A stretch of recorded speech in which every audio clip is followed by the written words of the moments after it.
This is the 30 metre sprint test. Speed is the rate at which someone or something is able to move. For the 30 metre sprint test, you will need to measure 30 metres in a large space, so that you can either start with a standing start or a flying start. For example, this is the 30 metre sprint test. Go!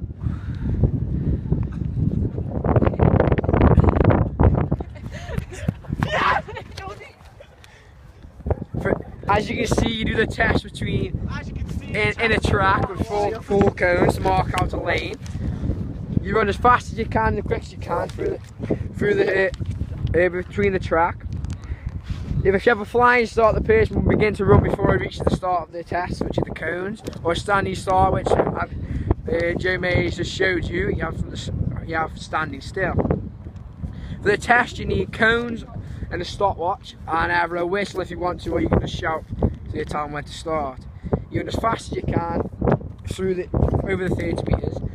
Advantages of this test: it's cheap, so you hardly any equipment needed. You only need cones and a whistle if you want one.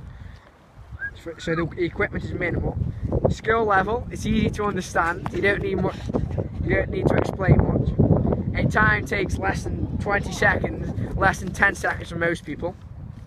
However, the disadvantages are the human error. For example, if I use a timer now, my client got 5 point something seconds. However, I am not sure exactly when he started or when he passed the line. The footwear: if my client had studs on or running shoes on, he'd perform better with flat shoes on.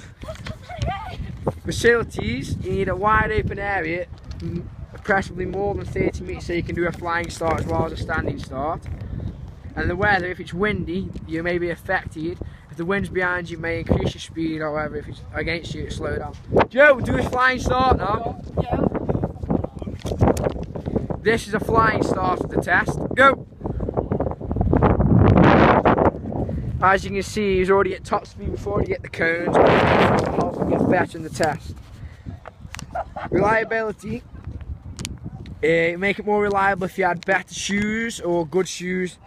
Thin and thick soles affect the results.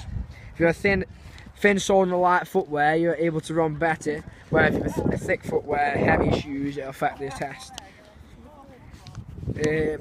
Validity: be valid for sprinters, because also footballers, because sprinters do 30 minute tests so often get better off the start and can win the race. Also throughout a football game, there are 30 minute sprints constantly. For like doggy runs between two players, running past the player, or a game between each player. So it is important. Speed is an important factor in both sports, especially sprinters and footballs, etc.